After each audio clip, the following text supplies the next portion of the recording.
The streets. The sheets. Welcome back.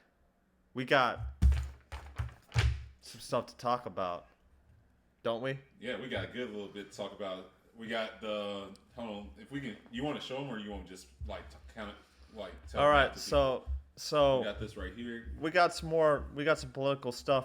A few things to talk about. We got Go ahead and say this one right here. we got Supreme Court Justice Clarence Thomas doing some things he shouldn't be doing. We got the Twitter files. Elon Musk doing some things he shouldn't be doing. We got some AI images of Trump getting arrested. Mm-hmm.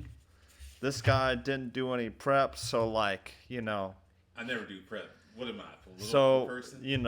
I don't know how long this will go, but first thing I want to talk about is I saw something on Twitter and today it says so it's saying what the reality of being a teacher in America is like. This teacher saying, I work 3 jobs and donate blood plasma to pay the bills. This is what it's like to be a teacher in America.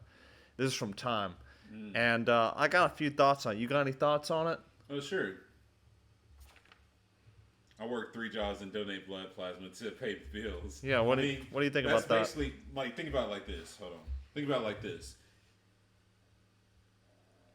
That's kind of how, if you're a single parent in this world, that's kind of how you're going to have to live now. Inflation is starting to push things upward. People are starting to get laid off from jobs, from good jobs. Like tech companies are laying off. If you were listening to the PPD podcast, I know you didn't want to listen to it, but they were talking about how Facebook basically took away 20% of their jobs and took all the jobs, 5,000 jobs, open positions off the job market. Of whose jobs? Huh? Whose jobs are they talking about? They're just all engineering jobs, just tech jobs. Facebook. They took 5,000 at Facebook. Jobs. They fired people from the company. They didn't fire per se. I'm saying they're laying off these people and they have 5,000 people. 5,000 job openings that they took off the marketplace, so nobody can apply to them. So what's happening is okay. Let me ask you a question because I'm a little confused. So, are they saying that they had job openings at Facebook and then Facebook's like, actually nah, those positions we wanted to be filled, we decide we don't want to fill them anymore? Okay, so this is okay. I didn't explain it that well because it makes it sound like first off, were they getting fired or were they just closing the jobs? Okay, so because I haven't heard any company ever do that to where they do a job posting. They're like, nah, this job is better left unfilled. It's sort of like the cops saying, you know what, maybe let's leave this murder unsolved. Yeah. But anyway, explain a little bit more. Okay, so this is just my what I heard, and I might be messing up some of the wording in it. But what's happening is with the inflation going up and the United States government basically bringing up wanting to raise wages in these companies. What's happening is, but are they doing that? Yeah, I know Biden increased the hourly rate for federal contractors, but as far as I understand, they're not trying to raise the wages for companies like Facebook or Twitter. Now, I know that Starbucks is going through some union drama right now, but that's still within the company. I don't think the government's really taking a stance on either supporting or not supporting that. So I don't know what you mean by raising wages. Now, in terms of inflation, I know they're still talking about whether or not they want to raise interest rates and things like that. But I'm still a little confused. But anyway, I'll let you kind of explain it. Well, I'm obviously not explaining it that well. Well, okay. Then I'll let you explain it, and then whatever questions I have, I'll just ask after you explain it. Then. Yeah, but okay. So back to what I was saying, governments basically raising interest rates and stuff like that, right? Okay, and that's confirmed. They've been doing that. It's been going on for a few months, maybe even a year. I thought the FEC chair Jerome Powell was saying he might do it, but he hadn't decided to do it yet. Well, this is just from like a year ago up to now. They've been raising interest Okay, rates. okay, all Yeah. right. So they've been raising those interest rates for up to a year now, maybe even longer at this point. And basically, with these interest rates going up, prices of things are going up. So what the U.S. government is calling for is increase in like minimum wage. And what this increase in minimum wage is doing is causing these companies to have to lay off people because they can't exactly afford it. So what they're going to do is they're raising these like minimum wages for these companies, right? But what they're also doing is having automation implanted into their system. Like Walmart, for instance, you see Walmart having these self checkouts and stuff like that. So it's kind of the same thing. Like Walmart and Walmart is trying to compete with Amazon right now when it comes to automation and like having that balance. Think about it. If you have, say, you have 100 people working in your office building, and the government basically is making you raise these rates or raise these minimum wages up like a few dollars. That's an extra like a couple $100,000 a year that you're spending on these people. But if you invest, if you have a little money in your reservoir of your company, and you basically use a little bit of that money to like buy automation, so you don't need to have all these employees that you have to pay more. You're gonna like have that. You're gonna put the investment into the automation, lay off some of these people that work for you, keep the good people that like were loyal and didn't want to like keep hopping from job to job looking for a better opportunity. You're gonna give them a raise, and they're gonna have a raise, and you're also gonna have like these automation systems, and it's like you never really raise like the minimum wage yourself because you're laying off these people. So it's kind of evening it out. And if like everything's still working fine without those people that you laid off, you're probably never gonna hire them back again because you don't need them. You're making more money now that you have these automated systems, and you're spending less on labor. So that's kind of what I'm saying right now. Okay, so a few things. So one, the minimum wage is still 7.25 an hour. Now there are some places state by state where the minimum wage is 15, blah blah blah, but overall the minimum wage is not up to date with what the living wage is. So like the minimum wage in Mississippi, for instance, is 7.25 an hour, but the living wage, aka what one person would need to make in like a month to provide for basic living, like rent, food, utilities for one person, much not even forgetting like a household income if you have kids or whatever. The living wage in Mississippi is $13.50 an hour. Most people aren't making that, especially if they're working full time or whatever. So, not to mention, so for one, the minimum wage at the federal level is still 7.25 an hour, but like you can't live off that money anymore. Like you can't afford anything off 7.25 an hour. You can barely afford things off of $10 or $12 an hour. Now the thing is, because of that living wage and minimum wage discrepancy. So now the minimum wage was set at 7.25, I believe, in 2000.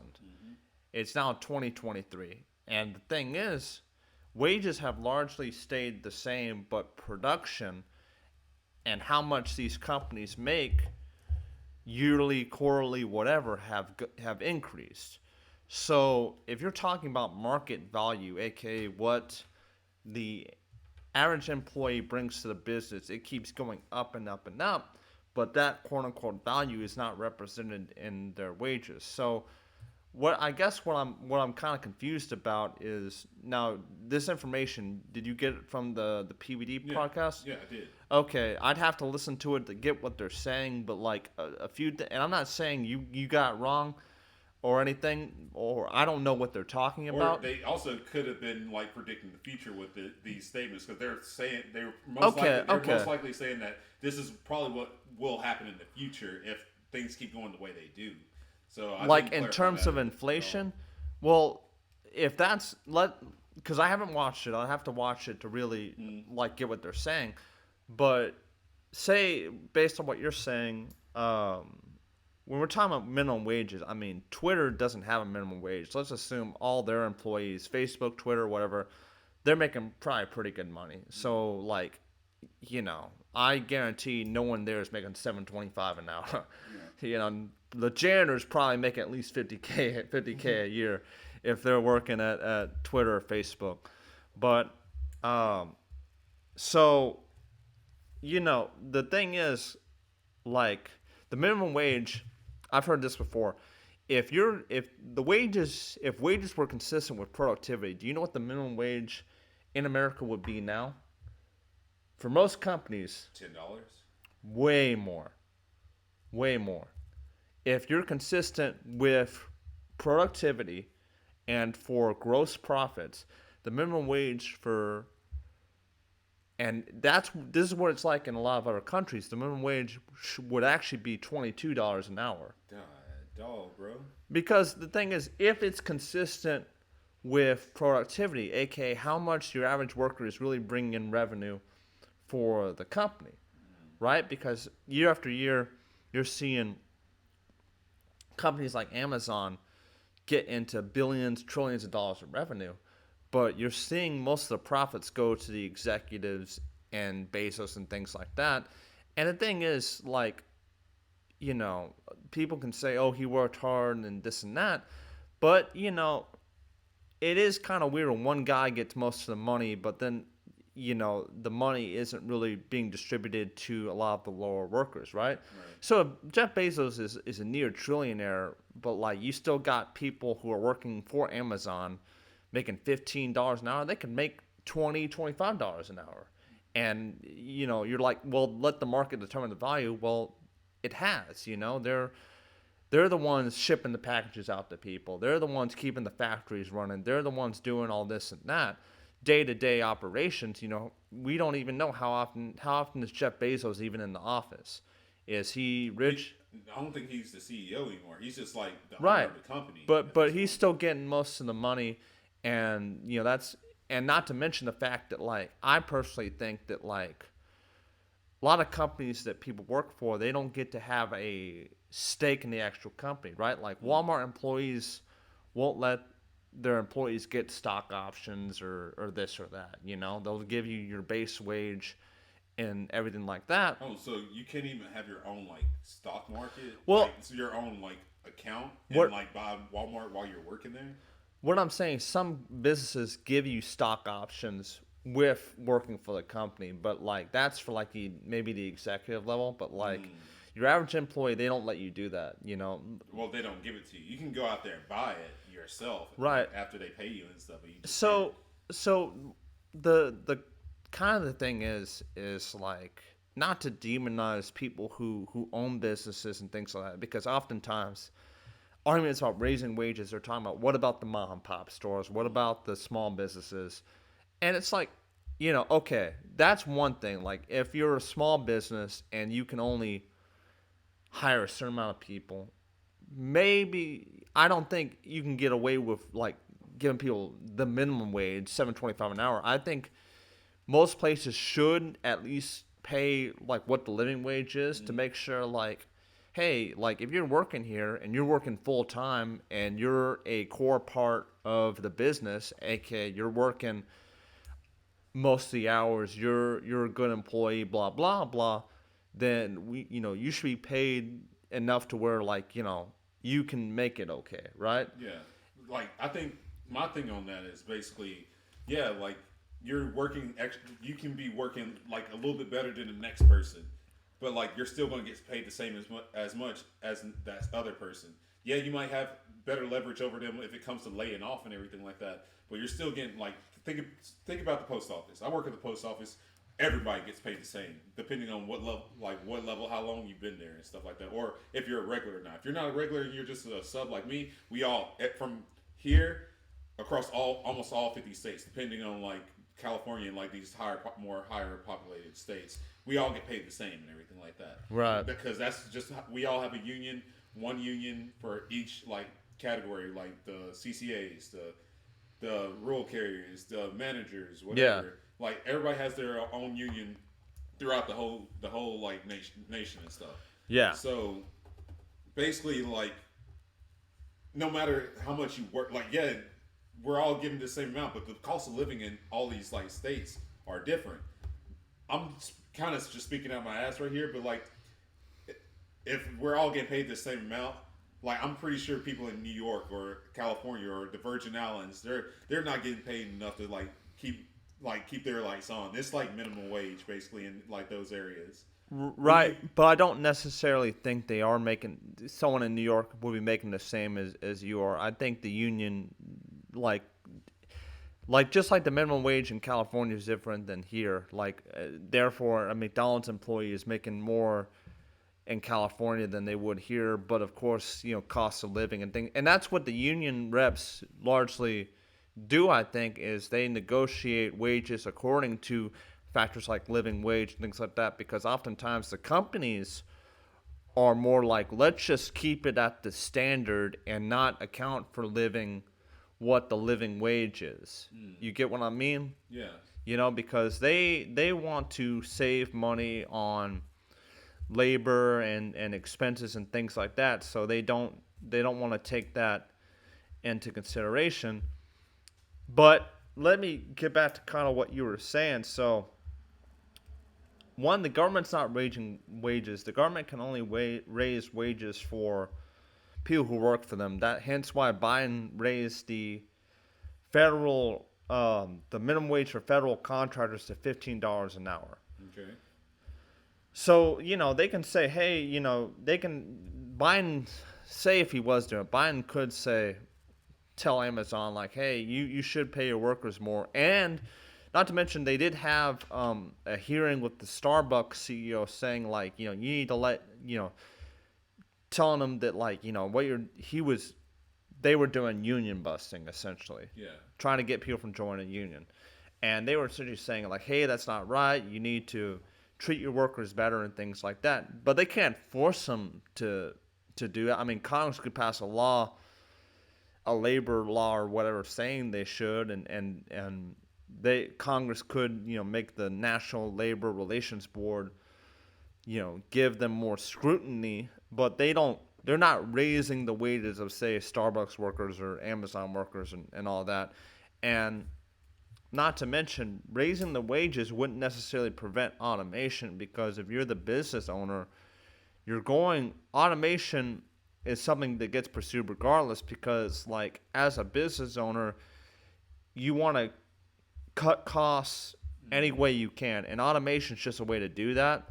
Some people will be like, because I remember in New York I heard some story about how like some workers were saying you need to pay us more, and they got replaced by some robot or something. That's exactly what I was saying. But the thing is, people would be like, "Oh, it's because they asked for wages that they got replaced by a robot." It's like, well, clearly they were going to do that anyway, because they didn't just build a robot. Like they had plans to do it anyway. Just like how like jobs get outsourced regardless of like are workers asking for more money or not. Yeah. Because if you're a business owner and you can cut costs by outsourcing certain jobs to another country where like their minimum wage is like 10 cents an hour versus $10 an hour, then you're going to do that. So I don't quite know about that, but my position is that a lot of companies could pay their workers more. I think that like the argument is that we tend to like make arguments that favor people with the money, and we tend to be like, oh well, like they're spending all their money on the business and blah blah blah, when in reality like there a lot of times they're spending money on themselves, they're giving themselves bonuses and things like that. So do you believe in the like corruption within the like political parties when it comes to what policies they present to these companies and to the people that allow these companies to not have to pay these people as much that work for them? Well, definitely, because like I don't think any company should be able to get away with saying like, hey, you come work for us, we pay you $7.25 an hour. It's like, not only would you be broke, but you'd be worse than broke. Like no one can live off that. Especially, most people, a lot of people are working multiple jobs and things like that to make ends meet. And it's weird that you said all this because I was going to be kind of funny about this, but then I went off on like a weird tangent. So I'll be funny about it, and and so like What kind of I picture think is that? I think what this story here kind of represents is that these teachers, all they do is complain. Okay, hey, Yeah. listen, you work 3 jobs, work 6. Okay, work 6 jobs.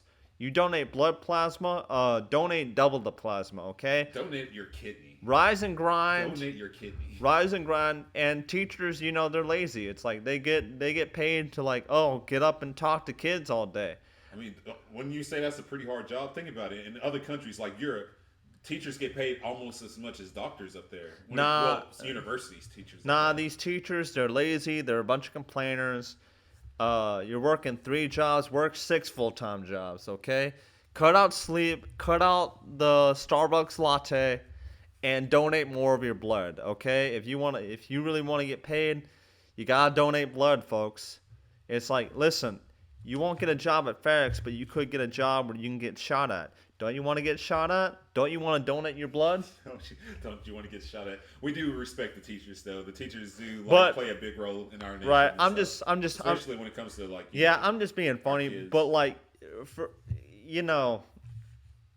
but certain places, like, for instance, like there are, I believe in Los Angeles school districts, a lot of teachers are going on strike because they're not really getting paid enough. They're probably getting paid a minimum wage salary to teach all these kids. Sometimes like certain classrooms can only fit like 20 kids, but like they're teaching like 40 kids, and like they're working crazy hours and they don't have the resources to actually do their job. Meanwhile, the superintendent can be making like $250K a year, which is more than like what a lot of superintendents make and things like that, and really not doing a lot of really not doing that good of a job. So hence why the teachers choose to strike, because they're doing what's considered an important job, a necessary job, but then a lot of times like you're overworked, you're not given the resources to actually teach. You're only one person. One person can't teach 40 kids, especially when the average classroom is like should only be like 20. So like that's why some people want to leave it all up to the market, but I don't think you can do that, because sometimes the market doesn't really work itself out the way it should. Because if we're talking about market value and getting paid what you're worth, well, teachers supposedly are worth a lot. I mean, teaching everyone's kids and teaching them all this stuff, but then teachers aren't making enough money to survive, and they still go to school, they're working an important job and everything like that. And a lot of times they're not getting treated the way they should be treated. So it's like, if you're a teacher and you're working 3 other additional jobs and donating blood, like to pay to essentially live, then that's not good. And I think like with most companies, they can afford to pay their workers more and treat their workers better. There's no need for like an driver for Amazon having to pee in a bottle just so he doesn't lose his job or pee in a bottle. Like, what do you mean by pee in a bottle? You mean they literally piss on the road or something like that? So here's the thing. So like, because they can't take lunch breaks and stuff like that, or they'll lose money because. Not only that, but so like, what I heard is so how Amazon has the extended overnight shipping for like Prime and stuff like that.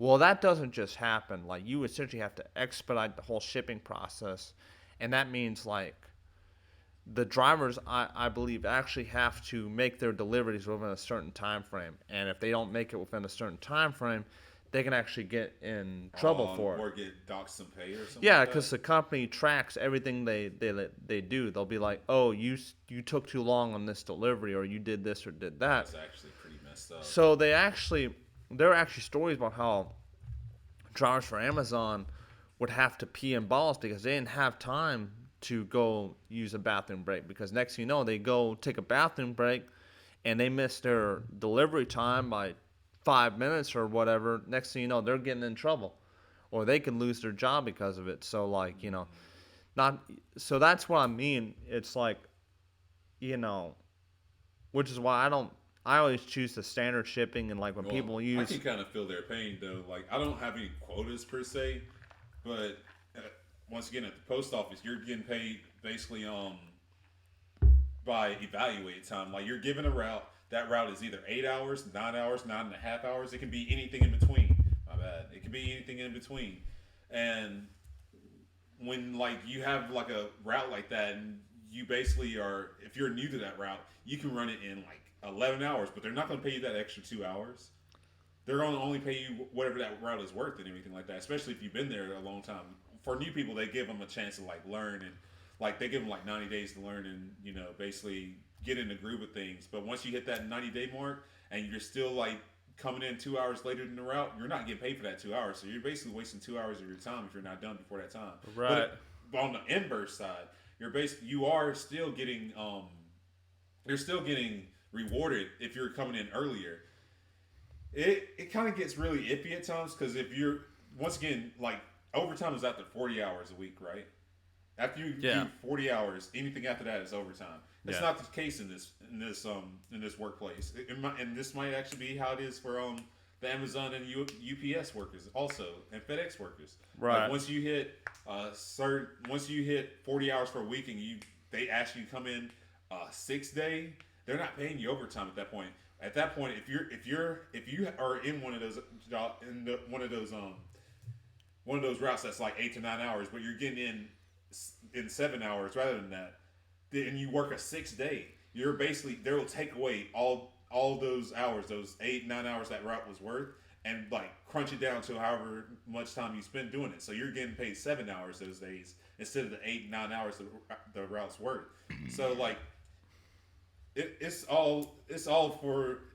I understand why they do it because basically if they didn't do it, they would have to pay all this money, and like it's labor is not cheap at the post office, and it's not like they have like they're funded by themselves. I mean, I'm not sure if the government helps out as much. I know I've went through the course and everything like that and learned about that. I didn't really retain it that well, but it's just like companies like that. There's a reason behind it. Rather if they're greedy or they just can't afford it because they have a lot of other moving parts to their own business and stuff. Like it all depends on the company and what they're doing outside of their own business. Yeah, and it goes back to what I was saying about their job is to maximize profits and keep costs low. And for a lot of companies, like say for Amazon, they have people that are there to like quote unquote maximize efficiency. So like one job I worked at like this call center, and they actually had data on everybody, like how much time they spent between calls, how long they were taking on calls, how often they were getting payments, things like that. Like, and they even had how long you were taking on bathroom breaks and everything like that. So it's like there are some companies where like all your activity is like monitored to such an absurd extent, and you know to the point where like okay, efficiency. It's like, oh, we should be doing X amount of packages per day, or we need to be doing this amount of things per day. And like this was like a small business, quote unquote, this call center, but it was like you got to make at least 200 calls a day. You got to keep it under however long, and there were some instances where like if you took too long of a break, your supervisor would like you know force you to go to a call and things like that. So there are some companies say like that's why I think Amazon does, where like there's such a extreme level of control over like what you're doing. That's why you kept seeing all those memes about like Jeff Bezos getting mad because someone took too long of a bathroom break and things like that. And it sounds hyperbolic, but that's how it is working at some of these places, because like there's such a tight deadline for everything, and your job is just to like keep it going, going, going like an assembly line. Like you get no time for breaks or whatever, and then it's like if you take too long, then you get fired and then you get replaced and things like that. Hence why a lot of Amazon workers were trying to form a union because of these conditions where like Prime membership is nice, for the average person. Like, oh, I get my package 1 to 2 days early, but they don't think about how that process actually happens. Like, imagine if that was like for you, like for instance, like on your route or whatever, there was an option for people to get their mail 1 to 2 days early. Heck no, you got me all the way messed up, Dude, bro. but you see, Dude, you see that's what I'm all, saying that though, would be right? all the way messed You up, see bro. what I'm saying? Like Yeah. that would mean next thing you know, you gotta work even harder.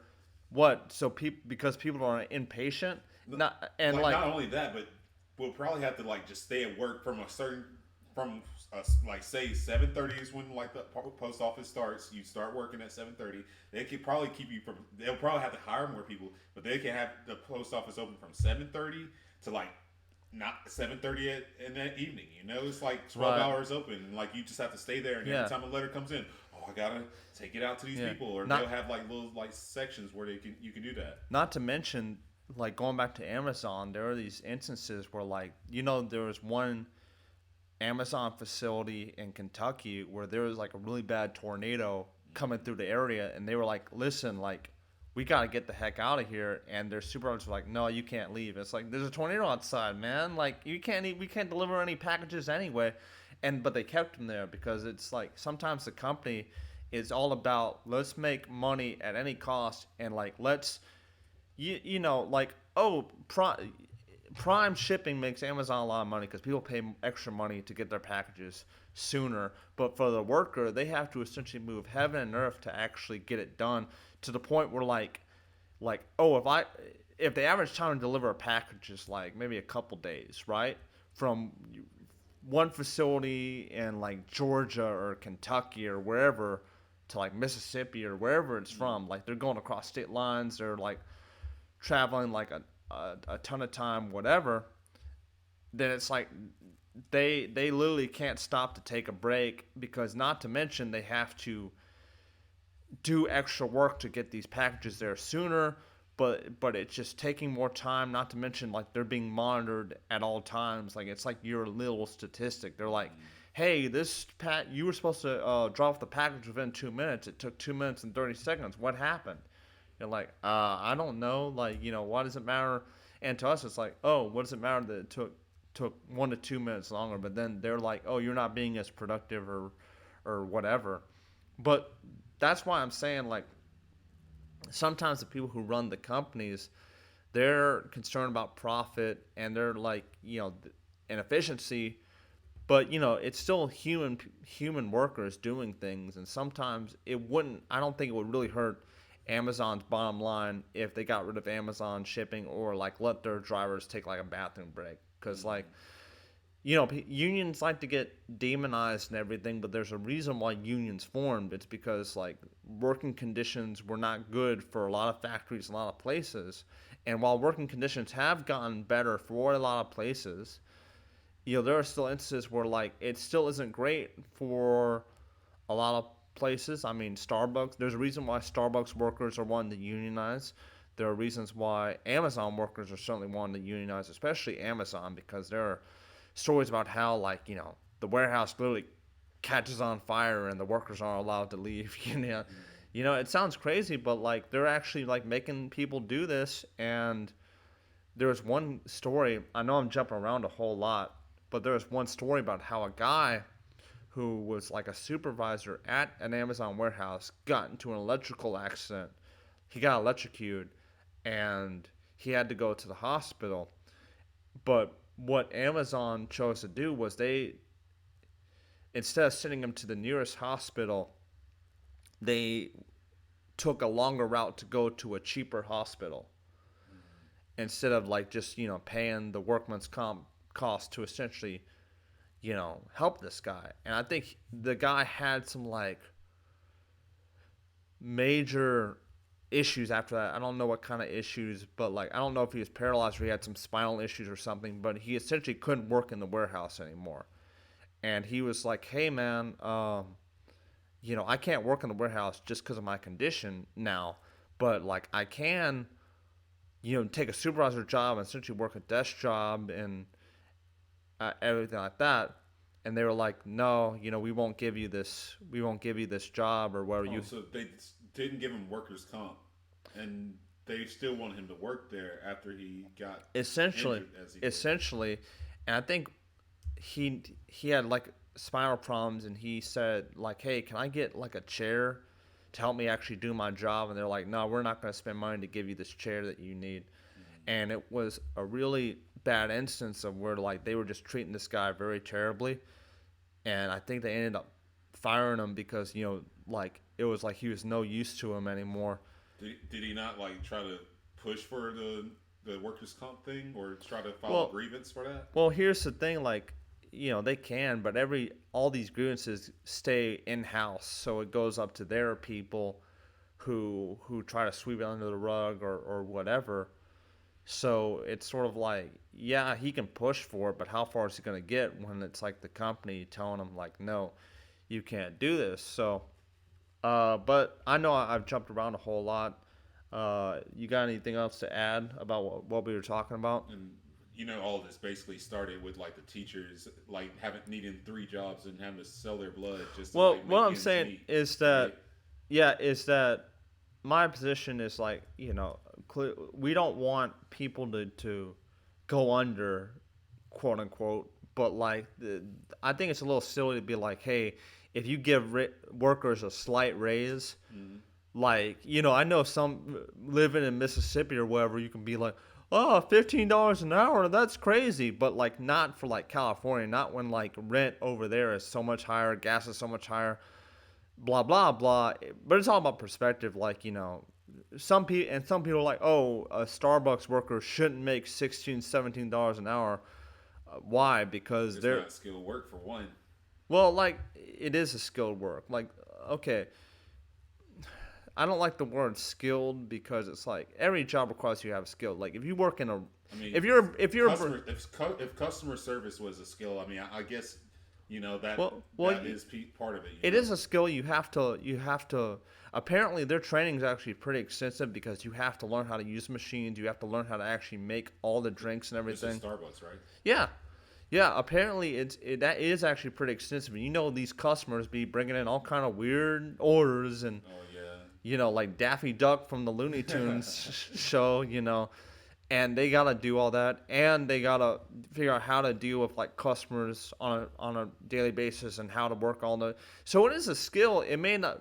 I think people look down on it, but it is. It is a skill fundamentally. And the thing is, my position is like, if they can pay them more, then why not pay them more? Going back to like, they're a part of the business. They're helping the business stay profitable essentially, Yeah. and. Without the workers, the business would just go under because they wouldn't have any way. Yeah, and the thing is, you keep seeing these instances where some places just treat their workers very poorly, and either by underpaying them or not giving them like the ability to take sick leave or have time off or anything like that. Essentially, kind of abusing their workers because they can, and people are like, oh, we need to like go against this because like for some reason people get the idea of like, oh, if these workers who we think are unskilled or they're working these low class jobs or whatever make slightly more money, it's going to bankrupt the business. I don't think that's true. I mean, for small businesses, that's definitely could be the case, though. Well, no one's talking about small mom and pop store. In fact, I believe mom and pop stores have been dying out for some time now. Mm-hmm. So, I ain't gonna lie, I don't know how some of these here in like the state, county, whatever we live in, like I don't know how they're still running. Like on my routes when I go by a mom and pop business, basically, there's this like little place right next to the schools. When I drop off packages at schools, there's this little bakery place. They'll have shepherd's pie or ravioli like for $5 for like what 6 ounces? No, for like 12 ounces or something like that. And right. I'll stop there and get like some of that. I'll get like what's that stuff and cheese? It's lasagna. No, it's something and cheese. It's like it looks like chopped up carrots, but I don't freaking know. What is I that don't thing? know. I don't know what it's called, but it's some like chopped up carrot, like shredded carrot looking stuff, It and doesn't cheese sound. that you eat with crackers and stuff like that. But basically, like when I look at that, like I don't ever see anybody there. Every time I go by there, empty, and they're always just sweeping, like Right. acting like they're doing something, like they're busy, which they do that pretty good. But Well, it's well, just like they're not getting any business. So yeah, but to put it into perspective, right? Because you and I both worked restaurant jobs, right? And for we did. an established, not talking about mom and pop stores, obviously. Let's say there can be an exception for them, right? Mm-hmm. Because we don't know what their finances look like. But say you're working for an established company like Amazon or McDonald's or whatever. Let's just use McDonald's for instance, right? And a job where we would consider the workers low skilled and the job low class, whatever, right? Not that I actually think that way, but like that's what the perception of some people is. But working both of us work in restaurant jobs. We both know that there are times where like the restaurant is making pretty good money.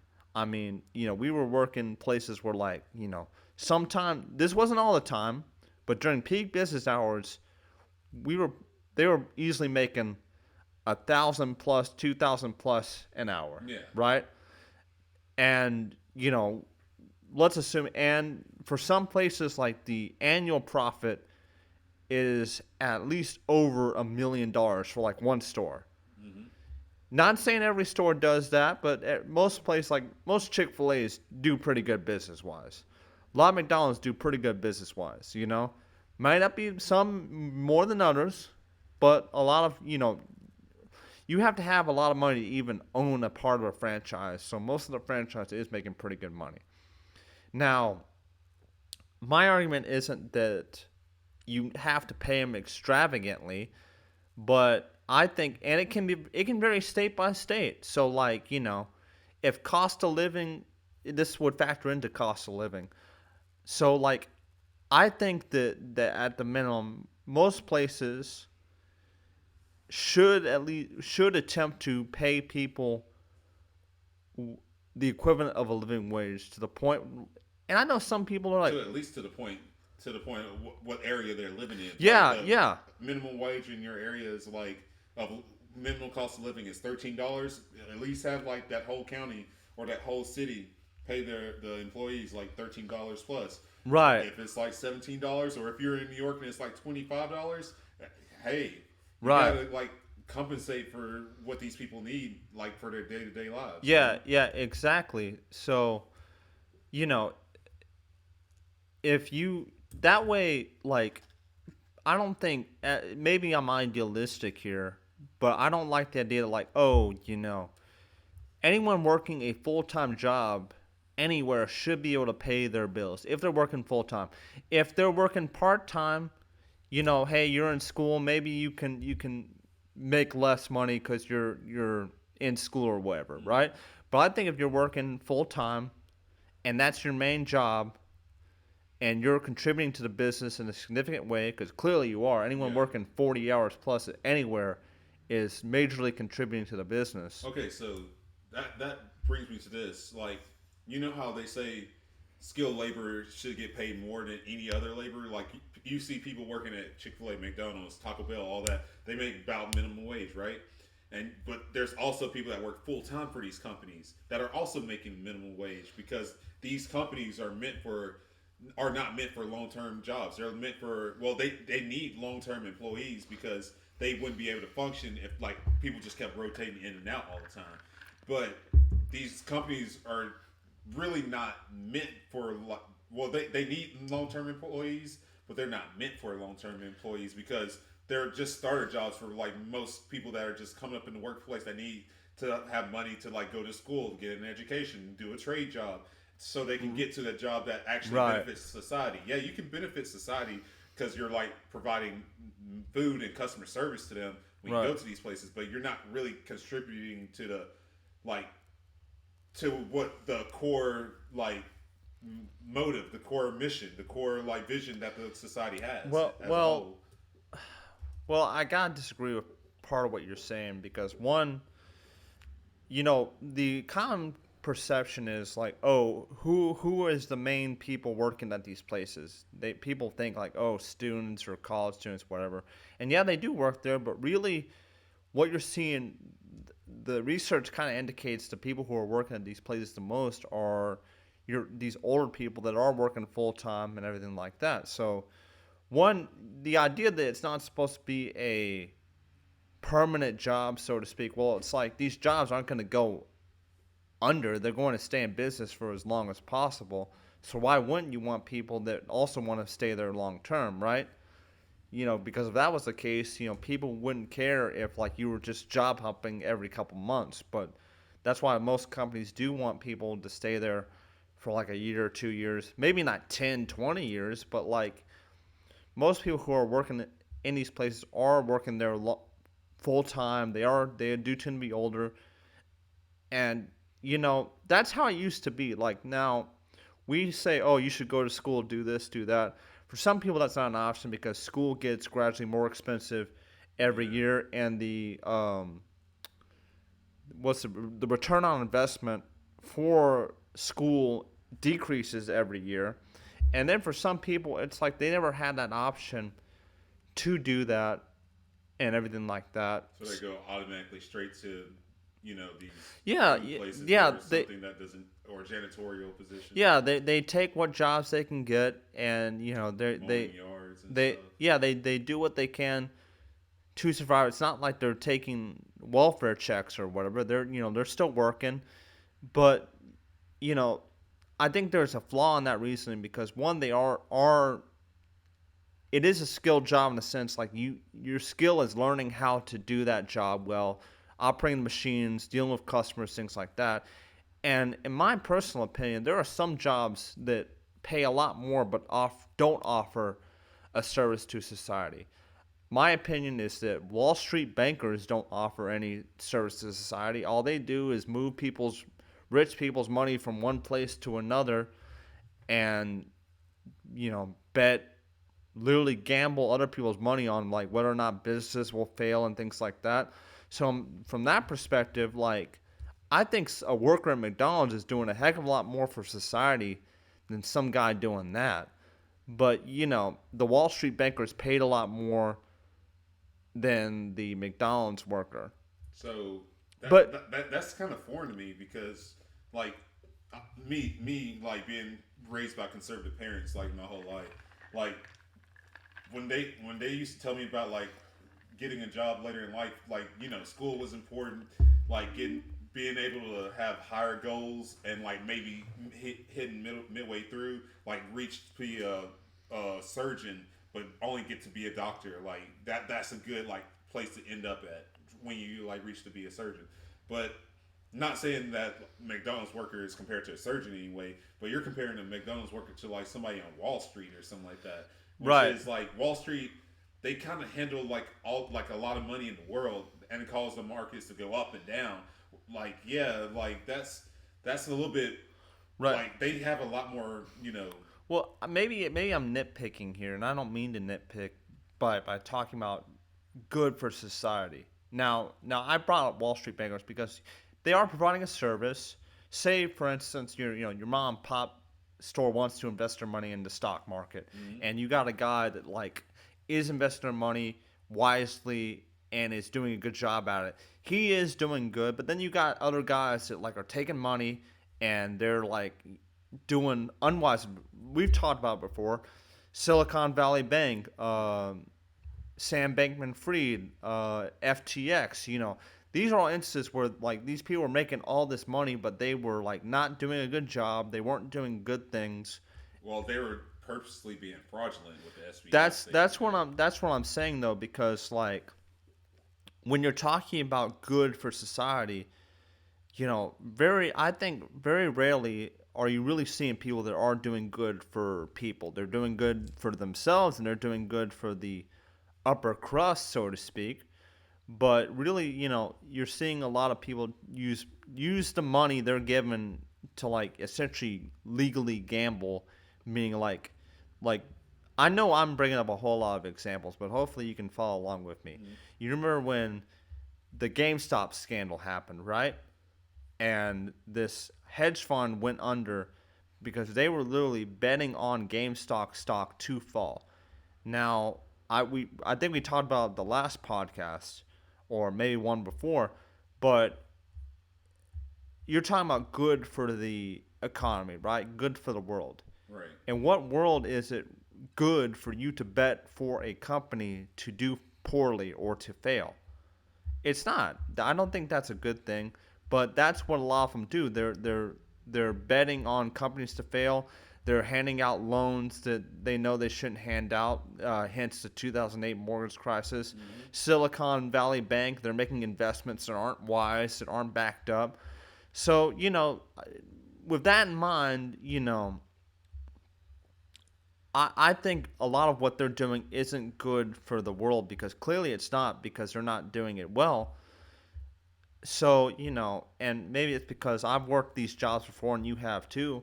Maybe it's my sympathies kind of showing, but like I think I don't want to play I don't like the whole argument of like people saying like one job is more important than the other because like they're all serving some purpose in society, like for some people, like they really want a good chicken sandwich, and like eating one good chicken sandwich makes their day a little bit better. Some people, they're like they need specialized medical care or whatever.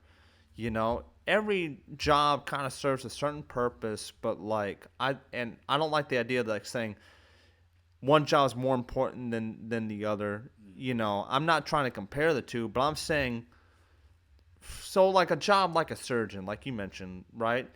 I don't. It'd be kind of silly to say like, hey, a high schooler working at McDonald's should be making surgeon money. I'm not making that.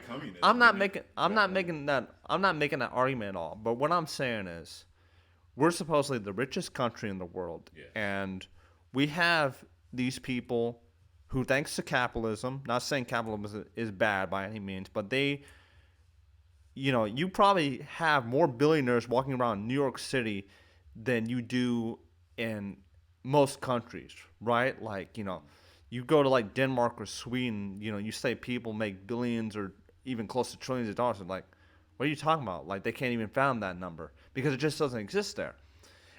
So what I'm saying is if it's a country where we have all this money flowing around, we're a world superpower, we import and export billions and trillions of dollars all the time, right? Right.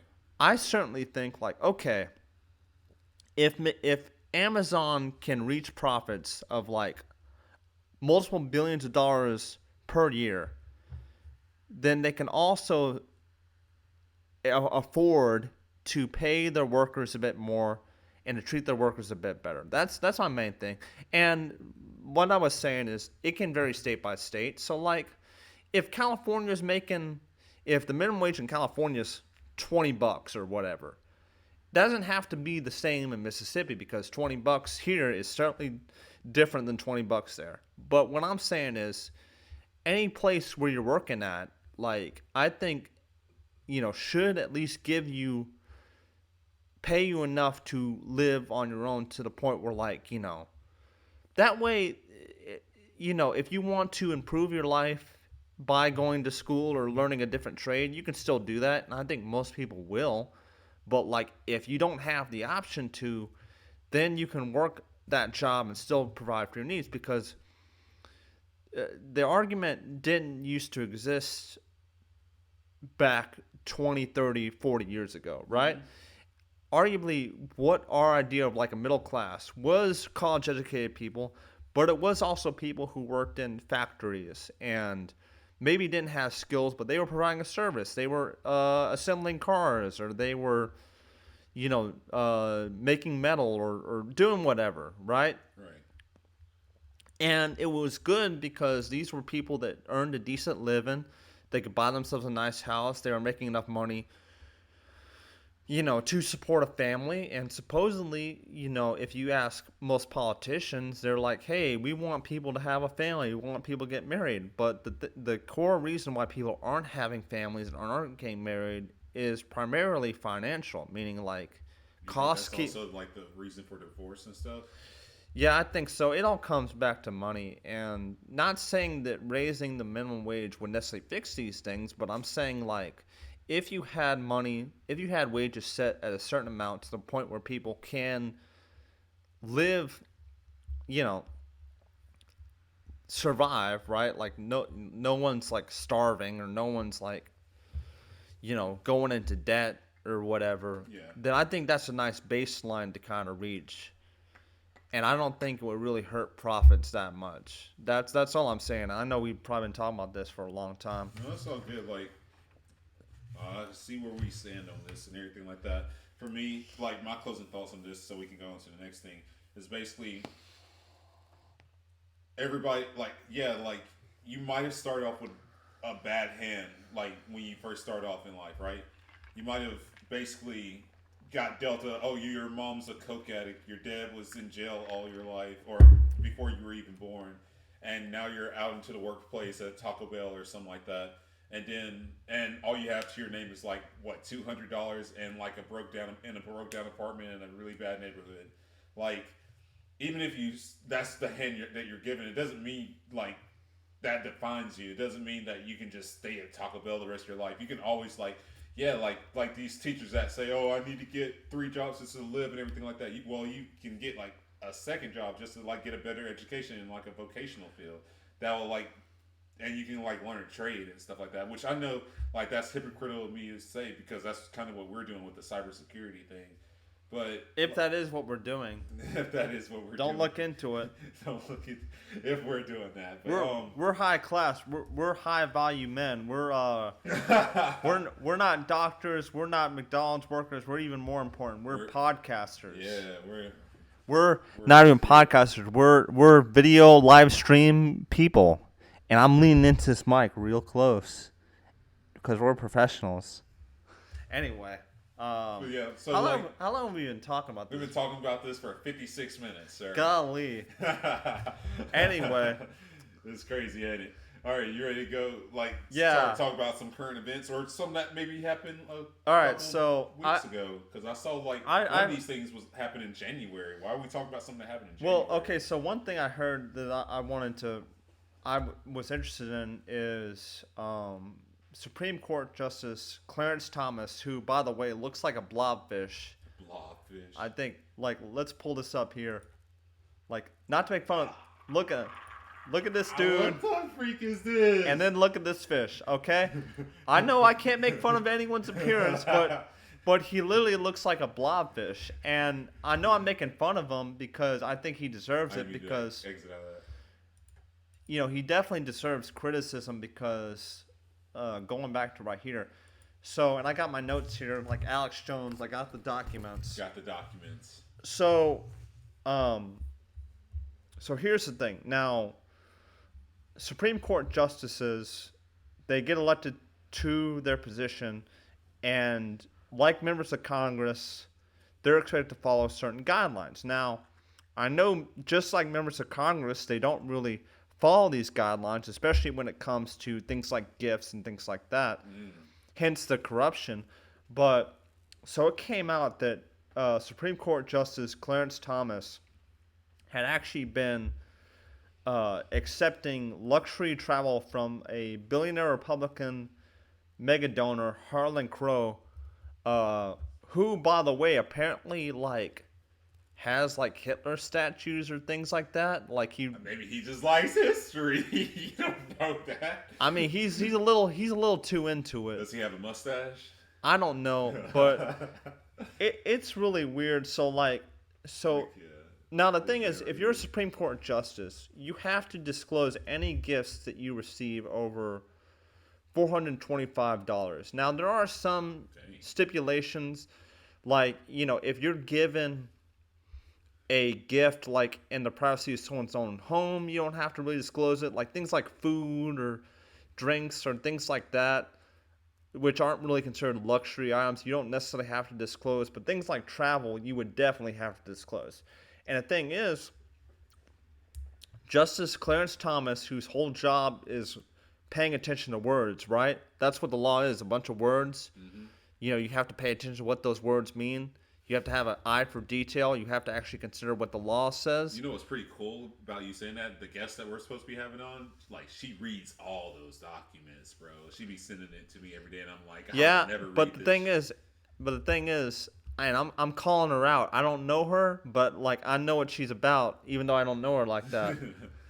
She's too scared to come on the streets in the sheets. You're too scared, lady. Oh my god. You're too scared. I'm gonna send this to her, bro. You're too scared, I'm man. gonna send this to her on everything. This is gonna. I don't know you, but I can see it in your eyes. Okay? I'm looking at the camera right now. You're looking away. You can't handle this heat. I'm a white dude yelling into a microphone on YouTube. You ain't seen nothing like that. You haven't seen a guy that looks like me next to a dude that looks like him talking about these things, man. So you've never seen an interracial like group of She dudes? hasn't done like this, man. This is like Boys in the Hood, but not like Boys in the Hood. Do you know what I'm saying? Now you're just talking out your ass, bro. You're wearing a hood, and we're boys, but it's not like that. But she doesn't know it. She's scared to come on Streets in the Sheets. You heard it here first. And I'm calling her out right now. This is like no jumper, but people... Nobody's getting punched in the face. There's no fake pimps, but you know, shoot. the beef is real. This is the streets and the sheets. The streets are out there. The sheets are back there. We got it all. Damn. We walk the talk, okay? Word. So quit being scared. Quit making excuses, and come in here and get the real questions. Because the thing is, like, you can tell, like, I may be a beta out there, which I am, but on this podcast, I'm the alpha. That's why, and you can tell I'm the alpha, because when this guy is trying to talk, like, try to talk, what's up? I'm talking over him. I'm waiting for him to talk, and I'm talking slightly louder and getting closer to the microphone. Damn, I hope you're not blowing it up either. And I'm messing the audio up, but I'm getting this close. And notice how I haven't breaking eye contact from the camera at one point, but I keep getting closer to the microphone. I keep getting close to the microphone, and that's because I keep it so real that it's almost fake. Does that make sense? Hold on, wait. If you're and I'm talking louder, even though I got nothing to say. Dude. And it's this guy does all the work, and I'm berating him because that's what alphas do. That's what alphas do. I'm getting close to the microphone, and now I'm a little back, but now I'm getting closer. You don't want any part of this. Or maybe you do. And by all means, listen, if you want to get in on this, get in on it. But once you're in on it, don't be like, hey, I shouldn't have gotten in on this when we told you shouldn't have gotten in on this. Man, you're really going hard on this girl. Do you like, does that make sense? Yeah, I hope it wasn't a sexual like thing, but yeah, it makes sense. I wasn't even thinking like that. But hey, it's the streets and the sheets, you know. The streets and the sheets. There's a broad spectrum here. I'm streets, he's sheets, you know. That's the way it goes. But you know, she doesn't want those kind of questions. She, you know. Well, I don't know what she wants. Like, she just hasn't showed up yet. I'm making a lot of assumptions. And, you know, I don't know her like that, but hey, like, that's my thing. I'm just talking into a microphone. I'm not backing up what I'm saying. I can't even back up. There's a wall behind me. You know what I mean? Dude, you know what would be funny about this? And I don't care what she reads, okay? No, she should be reading between the lines. Take some lines and read between it. But anyway, maybe we'll do this. I might have scared her off. I do tend to do that. I'm pretty sure you didn't. You have to bring her back. What if I like basically made a clip of this, like a whole 5-minute clip of you ranting about her? Yeah. Put it online and it goes viral. Be like, all these people are like. Be like diss track. That's gonna be the segment on the show. It's just me calling out different people. Dude, you should start doing that. Like, let's see how that. I'll be like, goes. Listen, Johnny from Pizza Hut. Johnny from Pizza Hut. You said the pizza was going to be here 30 minutes ago. It's been 35 minutes. Now I'm calling you out. I'm looking at the camera, and I'm not breaking eye contact. So don't run and hide, Johnny. Whoa. You're 30 minutes late. I want my pizza. But anyway. This man right here. Anyway, back to the story. So, Supreme Court Justice Clarence Thomas was essentially like accepting trips from this guy for decades, and he didn't disclose or like money to go on trips. kind of both. Not necessarily money, but like he's taking these like private jet trips. He's taking these trips on like a yacht and all these other things, and he's going to this guy's vacation home and things like that. So it's not like he's getting paid directly, but it's like some perks, right? Right. That he would have to disclose to avoid conflict of interest. But the thing is, and this is a big problem for a lot of Supreme Court justices, where like Clarence Thomas especially, who isn't disclosing his they're trying to avoid conflict of interest. That's why they're supposed to disclose it, but he's not disclosing it, thus having a conflict of interest. Does that make sense? Dang, this man is going on super yachts, man. Yeah. So That's insane. This like they are really like okay. This is a Republican buying out a Supreme Court justice person, right? What was the intentions behind all this? Who is this person? essentially, he's lobbying for influence. So the thing is, Okay. So he's trying to get on these somebody's good side. yes, Right? and everyone does it. Essentially, what they do, that's what essentially lobbyists do, is they give them gifts, they give them perks, things like that to influence them in the legal process. Now, the problem is two things here. Uh, it says here, the law's language requires that gifts of transportation, such as private jet travel or cruises on a yacht, be disclosed, and said Thomas appears to have violated the law by failing to report them. And Thomas disclosed one trip in 1997, but he hasn't disclosed a trip on the same guy's plane for over 20 years.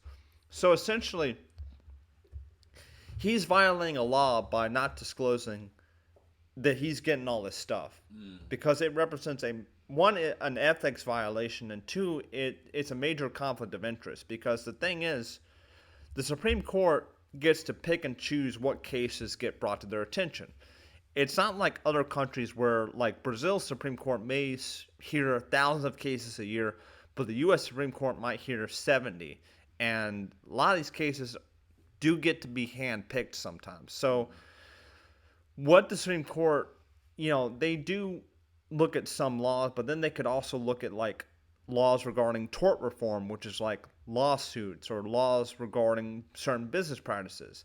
And the idea is this guy who's taken Thomas on all these trips and everything is essentially lobbying for influence from a Supreme Court justice. And the problem is that Supreme Court justices, because a lifetime appointee and their job is supposed to just be evaluating the law or going off the Constitution, they're not supposed to have those conflicts of interest. But clearly, this is representing a clear one, and this is not the extent to which Thomas is involved in. His wife, who has a history of Republican activism, was she was present on the January 6th, insurrection. She was present. She was involved with a lot of groups, and Thomas did not recuse himself because, like, this is, you're supposed to do that to avoid conflicts of interest, but he didn't do that in that case either. And even then, it's a bad look when his wife is involved in it.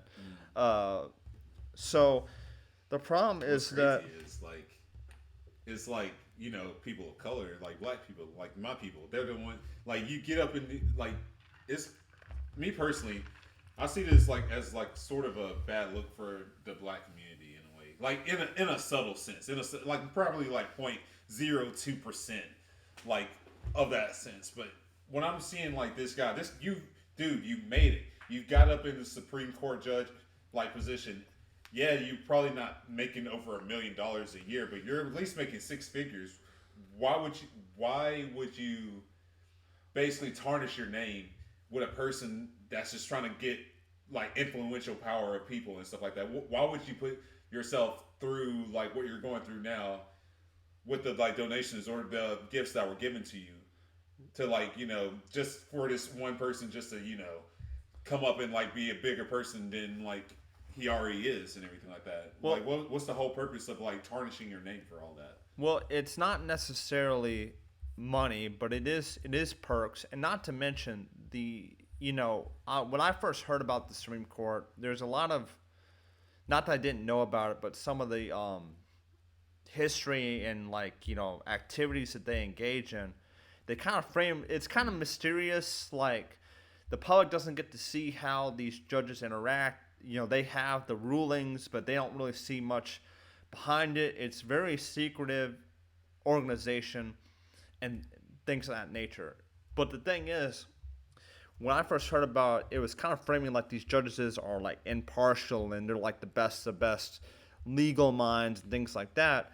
But really, that's not really the case. They're political appointees, meaning they have political biases, and Thomas certainly does have his biases. They're appointed. They have certain political views, and there are organizations like the Federalist Society whose whole job is to essentially make right-leaning conservative judges who will rule certain kinds of way. Now, Thomas is one of those judges, and he has his own political biases, which ideally shouldn't play a role into how you're interpreting the Constitution, but it does essentially, and he's essentially letting himself kind of enjoy these perks due to his position.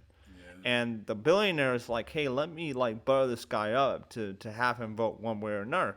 So it's I mean, that's just one vote. More like, I think that's a little too minute. But there's use. there's 9 Supreme Court justices.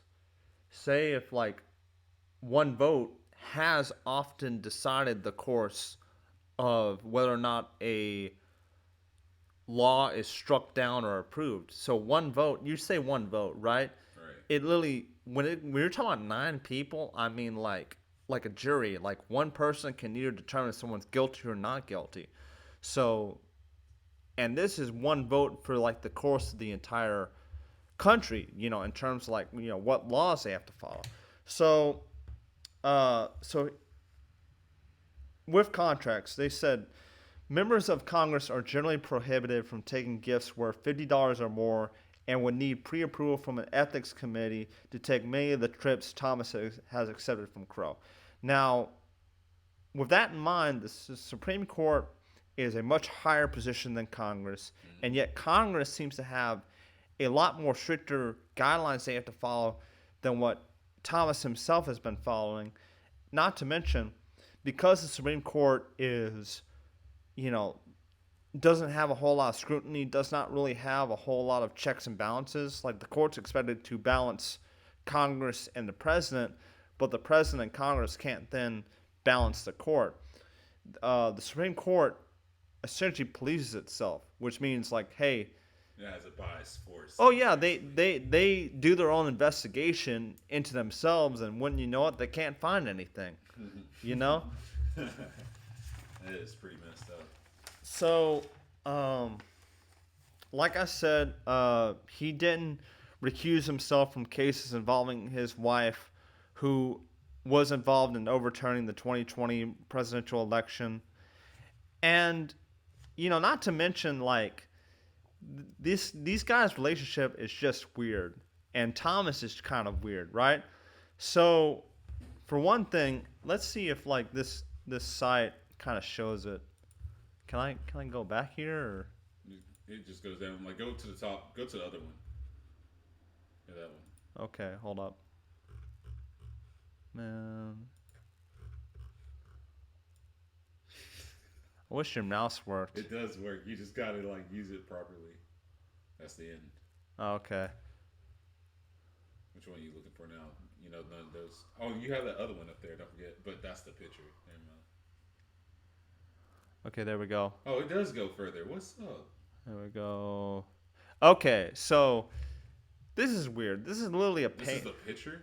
It's a painting. It's a painting? This is like the Mona Lisa of the well, modern age. Bro. Well, it might be like a picture, but like they did have the billionaire guy paid someone to paint this picture, So um, it's a painting of the two men at a resort sitting outdoors smoking cigars alongside conservative political operatives.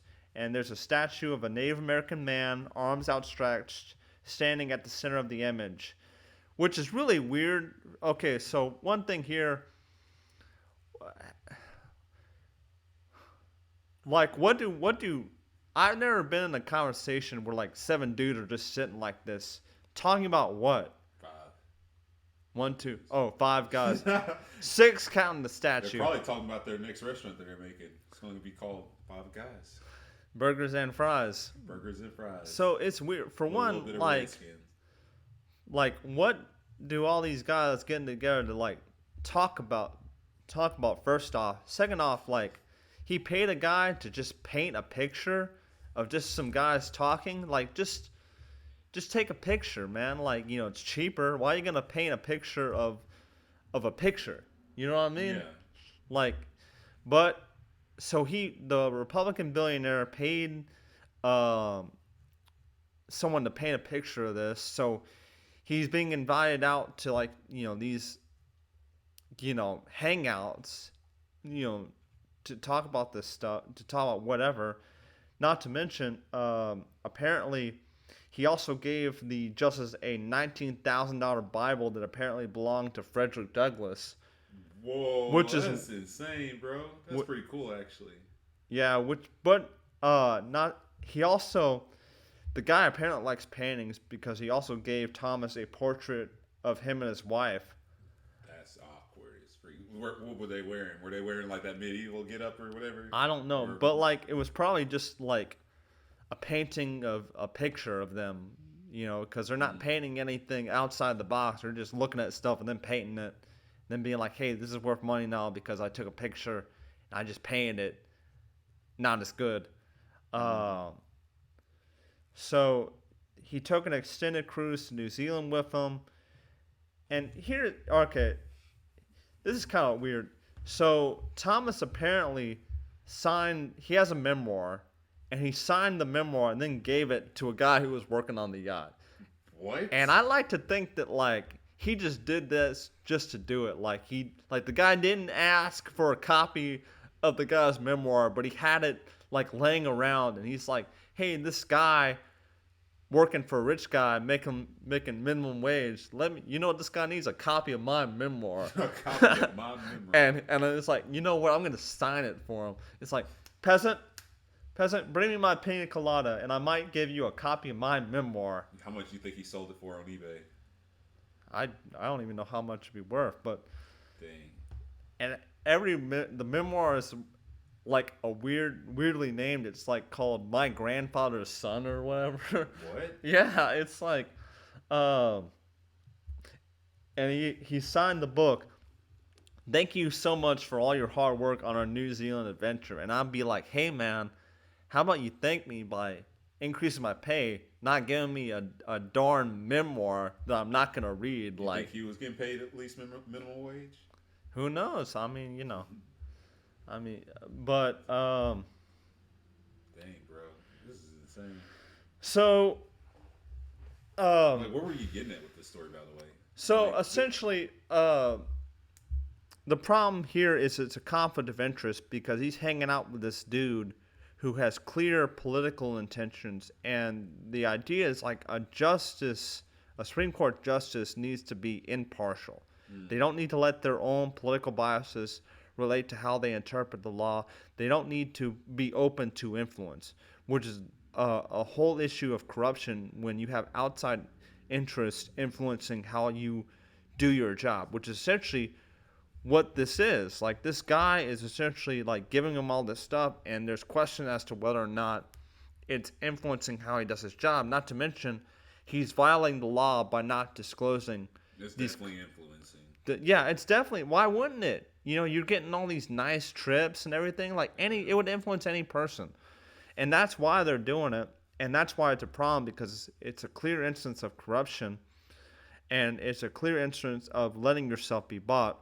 Not to mention, you know, because, you know,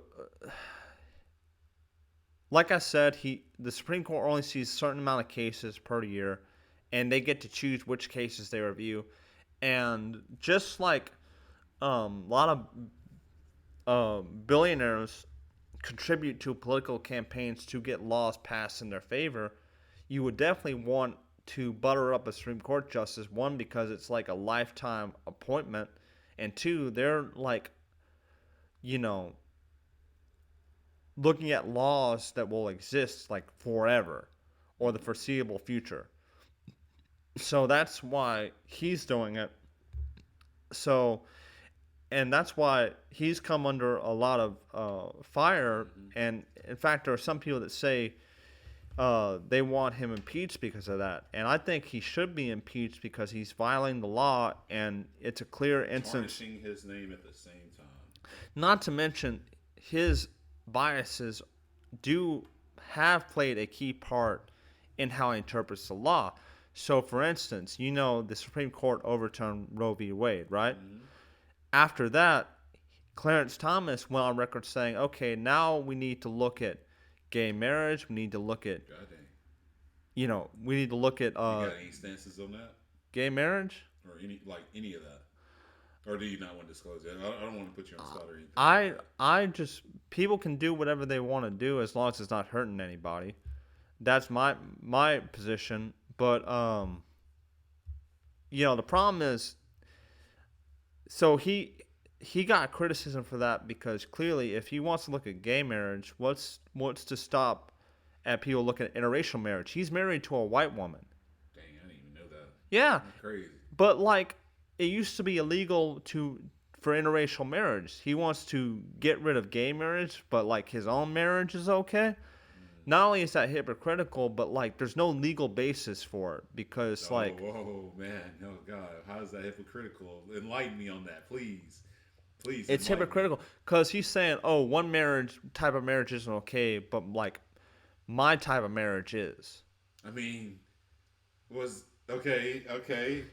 Because okay. Because gay marriage used to be illegal, but also interracial marriage used to be illegal. They were in the same basket at one point. Right. One just moved before the other. So why is it okay for you to for interracial marriage to be all right in his eyes, but gay marriage not be all right?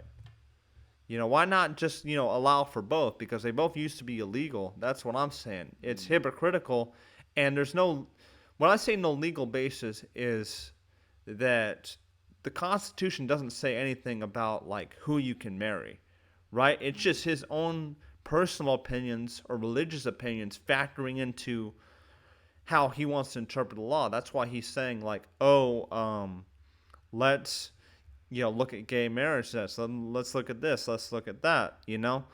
And the idea too is that Supreme Court justices are also supposed to go off what's called previous rulings, right? So Roe v. Wade had been been law for 50 or so years, and it was expected that most Supreme Court justices go with verify a law based off how long it's been there. Jurisprudence, I believe. Or it may not be the right word, but they essentially, they took this law that had existed for a long period of time, and then were like, yeah, this law just isn't good.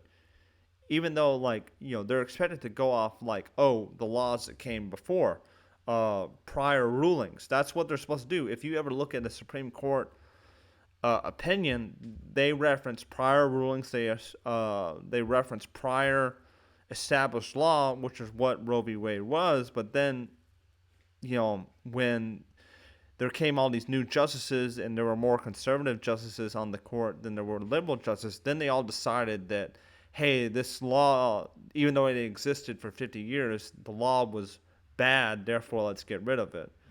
So I believe there was no legal reasoning for them to do that, besides the fact they just didn't like it. And this isn't just a point at Clarence Thomas, because I believe there's a whole lot of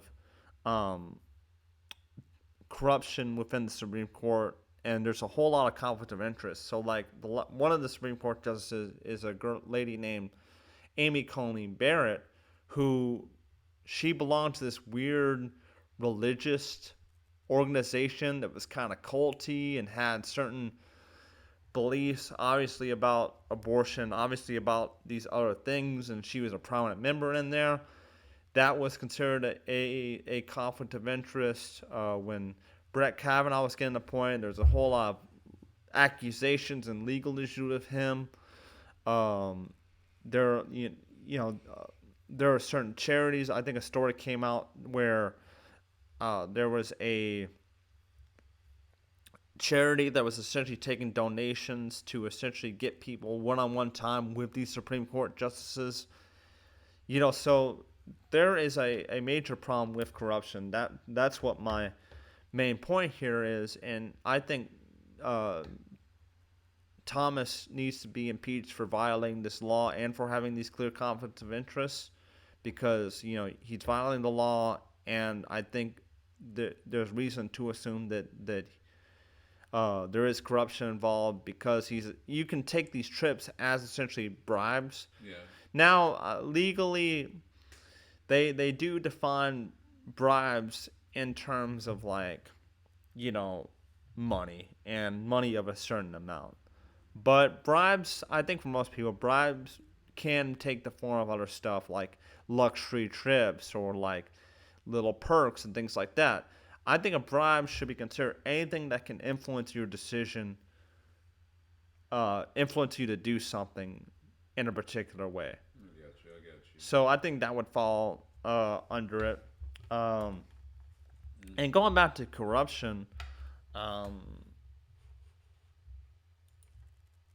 there's been a lot of attention. I wouldn't click that if I were you.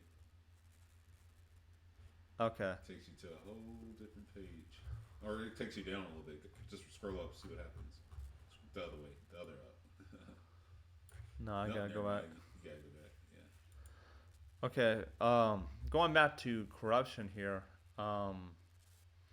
Now, there have been a lot of focus on what they call the Twitter files.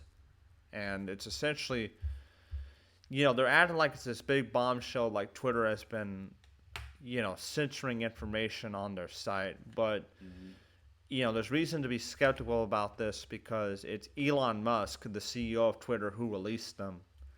And the guy who released them, a journalist named Matt Taibbi, has essentially, been hesitant to really criticize Musk and has gotten certain pieces of information wrong about this. So one of the main things, the Twitter files are extensive, but like one piece of information is that Twitter was censoring information about Hunter Biden on their website. But, essentially the FBI had contacted Twitter to say that they need to take down certain posts because it was relating to Hunter Biden. And labeled it as misinformation. Right.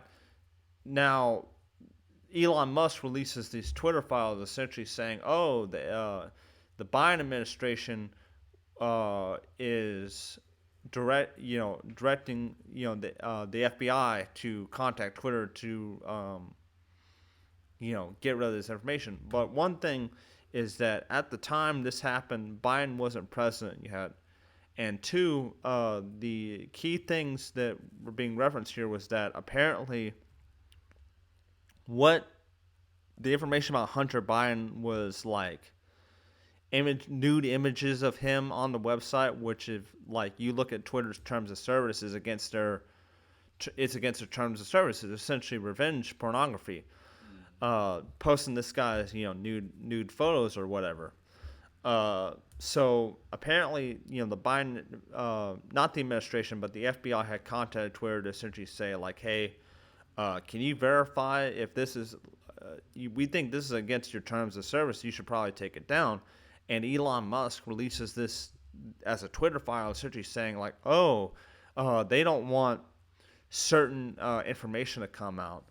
So one thing that could potentially be true at that. That's the thing. Like they were trying to hide like something that could potentially be true. Also, at the same Right, time as something that was but potentially false. the main thing is that they weren't asking Twitter to take it down because they did for a political reason. They were taking it down because it was against their terms of service in this particular instance. But Musk wanted to release it like because for some reason Musk has made like a big pivot to being like a right wing figure as of late, and he took over Twitter essentially acting like he was going to make it like a free speech platform. Not only that, but he was also going to make it like everything platform, a platform that you can basically like search news stuff on, then also buy your like Uber Eats type things that come directly to your house Right. and pay for like stuff on Amazon, all on one like app basically. Right, but the key like thing, a WeChat app. but the key thing is he hasn't made it a free speech platform. He has done actually Musk has actually done a whole lot of work to censor a lot of accounts on his site, and not to mention the same people that he said he was going to bring back. He's suspended again, and he said he was going to bring Alex Jones back, and then he was like, "No, I'm not bringing him back." And he was getting rid of parody accounts of him. He was censoring journalists who were critical of him. So the funny thing about it is this journalist Matt Taibbi released these Twitter files essentially directly from Musk, who I believe released this information essentially to make the Democrats or make the Biden administration look bad, because I think he has a vested interest in working for the Republicans now. He's definitely made a political shift over the years because he said he used to vote Democrat. Now he decided he's now a Republican, and I don't think anybody like just picks like I know when they vote they pick a side, but nobody's like in my opinion like nobody's really a Democrat or Republican unless they're like indoctrinated into that. Yeah, I'm conservative, but like I'm more of like I wish PBD was a president type person, and he's like a libertarian more so than anything. Well, but, that's a whole different thing. Yeah, that's a whole different thing. But what I'm trying to say is right. Like, yeah, you're calling Musk like switching sides. You're saying Musk is switching sides and like being more Republican. Maybe like that's not such a bad thing when like the Democratic side is like kind of pushing a little too hard. When like one side is starting to overwhelm as much as it does, and then like the other side is starting to dwindle. It's good for people to like balance it out by pushing over to the next side and kind of like keeping things like moderate, because in the end like you're becoming more moderate the more like one side is like pushing another side back to the middle. Well, yeah. So for one, I'm not saying Musk can believe whatever he wants, but I think he doesn't really believe what he says he believes, in terms of like he took over Twitter saying like, oh, Twitter is against free speech, so I'm going to make it for free speech. And then he takes it over, and then he arguably deletes more accounts than Twitter previously did. And I mean, he was mostly getting rid of the troll farms, was he not? No, like the Russian troll farms that were within. No, he was saying there was a lot of bots, and there's certainly a lot of bots on Twitter, but he was actually suspending accounts that were parody accounts of him. He got rid of most of those accounts. He was getting rid of journalists. He was censoring news stories. It actually has come out that he has been working with the Indian government to censor accounts that are critical of their prime minister. So what I'm saying is that this guy, Matt Taibbi, who is supposed to be, he likes to, he was known for being what you would call a left-wing journalist, but he essentially was cozying up to Elon Musk, and he released these Twitter files like it was a big bombshell without proper context, essentially, taking this hand-picked data from Musk and then releasing it because, Musk wanted it to be framed as like information that could hurt the Biden administration and the Democratic public. And now the Twitter files are extensive. I only mentioned what I knew about one specific part of it, but the broader thing I kind of want to talk about is the fact that since doing this, Matt Taibbi who used to be known as a left-wing journalist because he was very critical about Wall Street back in the day, and he has been very critical about certain Republicans, Democrats too, but he has been very critical of Republicans over time. Suddenly, he's cozying up to this like billionaire Elon Musk, and all these Republican lawmakers are suddenly acting like they like him now. And the problem is, I think if you're a journalist and politicians start saying they like you, then you're not doing a good job because You're talking about Matt Taibbi, right? mm-hmm. Yeah. because real journalism I think should make people in power uncomfortable. You shouldn't be for one side or the other. You should be criticizing these people, and you should be, you know, I mean, like, you should it's be not all about criticizing both sides. It's more so like showing the truth in like every matter. You know, right. It's more so basically like, hey, I'm just trying to get the truth out there, and you can do with it whatever you want to do with it. Right.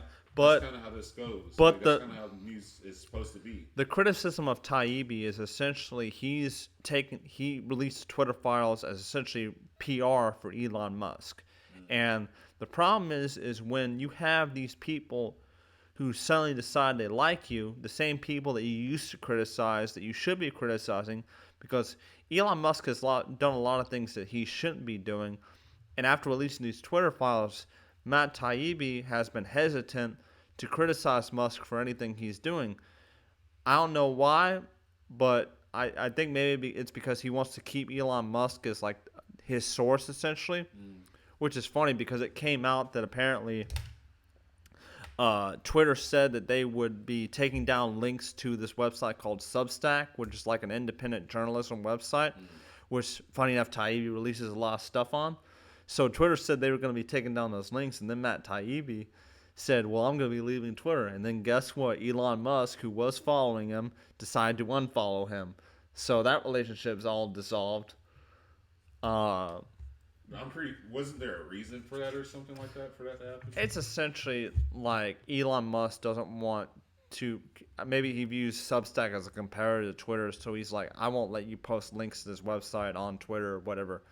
Essentially, going back to, he doesn't really care about free speech. He doesn't care about, like, you letting people do what they want like he said he was. And so, hold on. Would you say that Elon Musk is slowly becoming like a dictator within like the tech community? Like slowly, like very slowly. Like it's not happening like over a course of like 10 years, but like 20 years down the road when he's like, 70, 80 and stuff like that, he's starting to become this grumpy old man that's just wanting to like control everything, keep all his money to himself and all his kids that he's creating. Well, like, do you think that's slowly going to happen with Elon Musk? I think it already has happened, and the thing is, I think he bought Twitter as an ego trip essentially, because I think his buying of Twitter has really exposed, because people like to ride his coattails and act like he's this big genius and everything, but he's been running Twitter very poorly. He fired like 80 people, and then the same people he fired was like, oh man, like I need to rehire you. So then he rehires the same people he fires, and he takes over the site, and then he's like, we'll allow for everything. We won't ban anybody. And then he bans people, bans arguably more people than Twitter did before, and things like that. And the whole thing about it is, just like the Supreme Court, is you should not allow yourself to be biased in terms of your job. Same with journalism, like what we want journalism to be. You want them to be critical of both sides. You want to be critical of people in power. You don't want to let bias influence your reporting. Now, Matt Taibbi, I think, clearly by taking these Twitter files and releasing it and cozying up to Elon Musk, he left himself open for a major conflict of interest, which would bias his reporting. Especially when you can tell it's clearly biased when the same people you used to criticize are now saying how great you are. And it's not because they really like you. It's because now you're working for their team. And, you know, uh, now, okay. Uh, right here, it said that the release of the Twitter files was supposed to be an act of transparency, but it was conducted with a definite goal to discredit the previous moderation and management teams. Essentially, when left-wingers that were well, controlling it. well, calling it left wingers isn't accurate. Just say the people who worked at Twitter at the time. Okay. Because the thing is, I know people like to say these social media companies have bias, but arguably, it's like the same with YouTube. Like, Think of what do you think about the shirts they found in the closet and stuff? I know you saw that video of him like, what or shirts? the pictures. Okay, hold on. Let me see if I can find it. Keep saying what you were saying. Okay. To discredit the previous moderation management teams, essentially, when Elon Musk takes over Twitter, he wanted to discredit the people who used to run it. Essentially, be like, they sucked, and I'm better than them, and that's why he released the Twitter files to make himself look good and advance a narrative of systematic anti-conservative activity at Twitter. This has resulted both deliberately and by neglect of basic best practices in harassment and targeting of individuals. So, my point is that, These are the shirts, by the way. I mean, that doesn't necessarily indicate. What does that even mean, though? I mean, stay woke means like being aware of certain issues that are going on in the world. But and he could have put it there for all we know. But Yeah. but the thing is, here's the thing. Just because they have these shirts at Twitter doesn't mean there's a anti-conservative bias at Twitter. So, like, for instance, you and I both know, like, the YouTube content moderation system is wonky at times, right? What do you mean by content moderation? So, like, so everything is determined by an algorithm, right? Okay, yeah, of course. If something, That's why you want to put hashtags on everything that we do. yeah, if something, Dang. if something is considered offensive or against terms of service, it's not a person looking at it. It's the algorithm. And the algorithm has a lot of strengths and a lot of weaknesses. The problem with an algorithm is that oftentimes it makes mistakes, and just like the YouTube algorithm will demonetize videos that will be talking about news or will be talking about certain subjects. So or basically our channel. Yes. Even though we got no people watching to monetize off of. But We barely even have 6 subscribers. my point is that people often say, like, these websites have an anti-conservative bias. But I don't think that's true because, I used to hear that all the time. But, like, most of the time when these conservative accounts get banned on these websites, it's because they did violate the terms of service in some form, like Alex Jones did or Kanye West did. But then you also see these other people that still have their accounts and still have a large presence on these sites. Ben Shapiro, Jordan Peterson, Dave They're Rubin. doing it the right way. Hold on. They still have a huge presence on these websites. So don't tell me that these websites have an anti-conservative bias when the biggest guys in the community still have a big audience. Not to mention, it doesn't make sense for these social media companies to be anti-conservative because they make all their money off of selling your data and selling ads to you and all this other stuff, right? Now, say the conservative audience is like half the country, right? Twitter wants the full pie. They don't want half the pie. You know what I mean? So they're not actively censoring certain voices. I know people like to think that way because, like, it's like a, sexy narrative, like, oh, we're being persecuted and everything. No, like, there's a quote that says, attribute to incompetence more than malice. And I think that applies here because really the problem with these websites is accounts do get flagged. People do get suspended for dumb reasons. And it's because of the algorithm. It's not some person somewhere looking at every post saying like, I don't like your views, therefore I'm going to get rid of you. Because Twitter is still a business. They still want more people to advertise to and things like that. But the politically, Musk has an interest in saying like, oh, uh, Twitter is anti-conservative. That's why I should take it over because I'm gonna make it better, even though he didn't. I think it's all about messaging, and it's a misconception that like Twitter and these websites are against conservatives when really it's just a matter. It's just an issue with the algorithm. It's an issue with it flagging certain topics. I mean, You gotta understand, he just bought it last year, so like you gotta give it some time, some time. Sometimes let it bake in the oven. It's going to take a lot more. And plus, like they did get rid of a lot of workers that they might have been doing nothing, but I mean, they still got rid of a lot of workers, a lot of hands-on people that could have helped speed run like all this stuff. So, but what you were saying about the algorithm censoring people, like I've known like a lot of yeah, like uh, Ben Shapiro, Jordan Peterson, like yeah, they are part of like a certain group that gets that not just demonetized, but like shadow ban or whatever, however you want to call it. But I'm saying like there's like still people out there like Bitboy Crypto from I know you probably don't know him because you don't follow crypto like that. right. But this man got rid of like his his YouTube ads.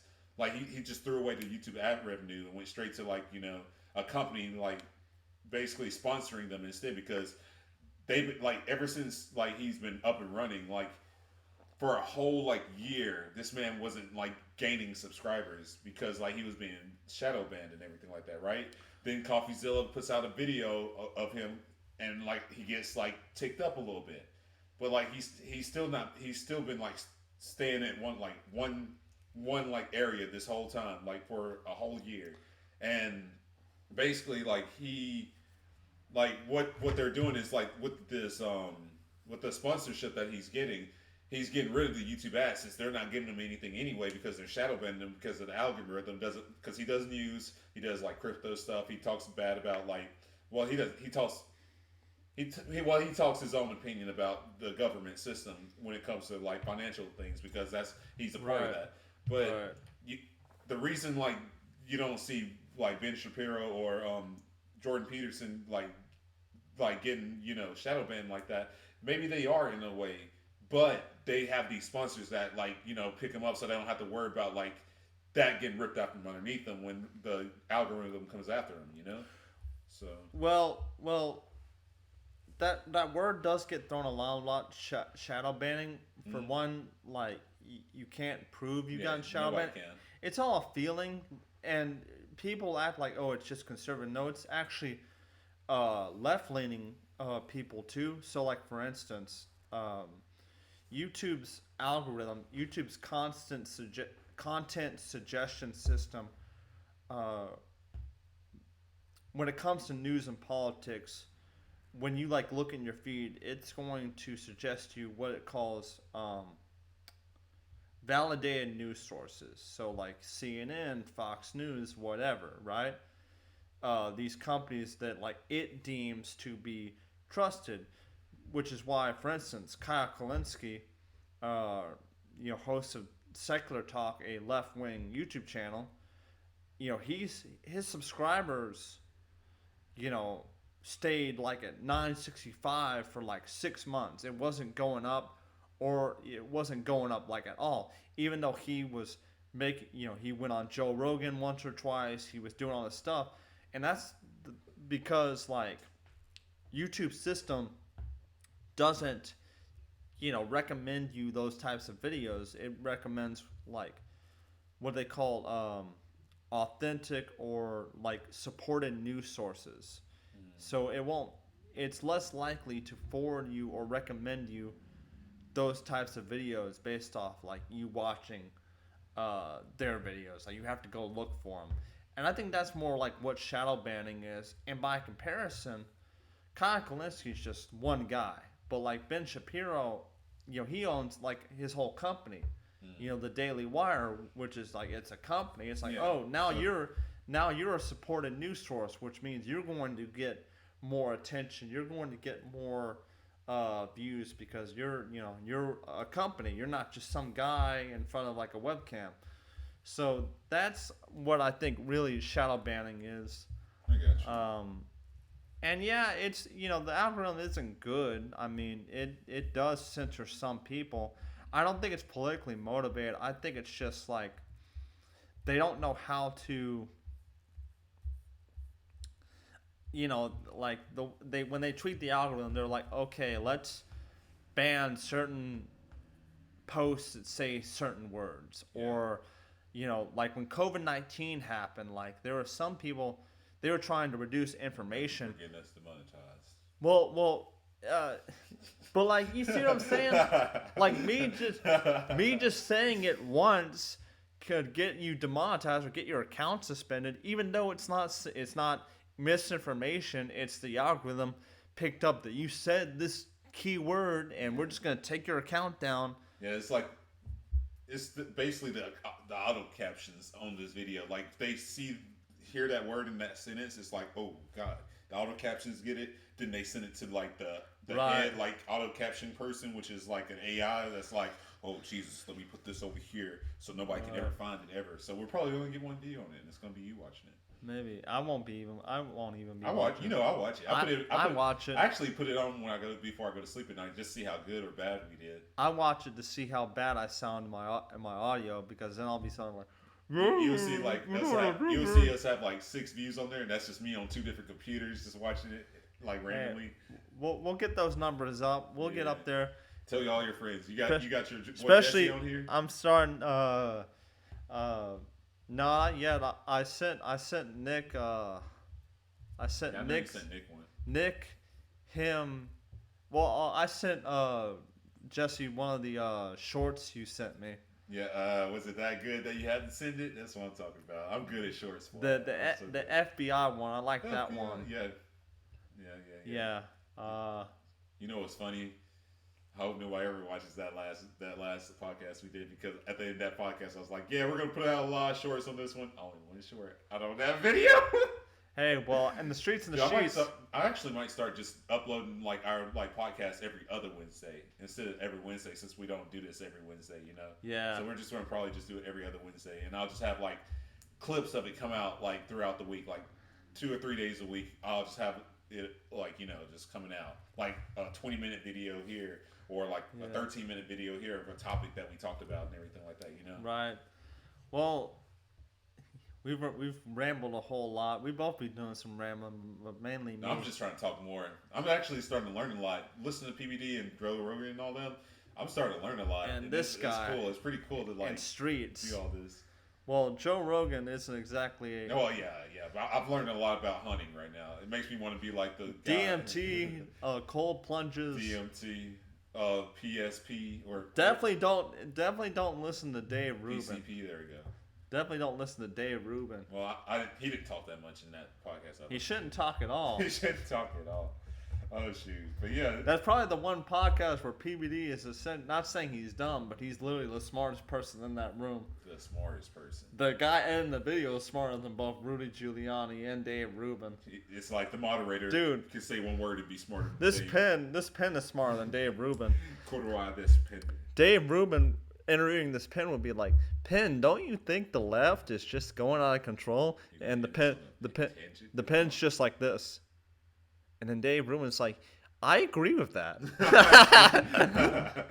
That's so funny. Don't you think, like, isn't it crazy how the left hates America and like the right loves America? Isn't the left crazy?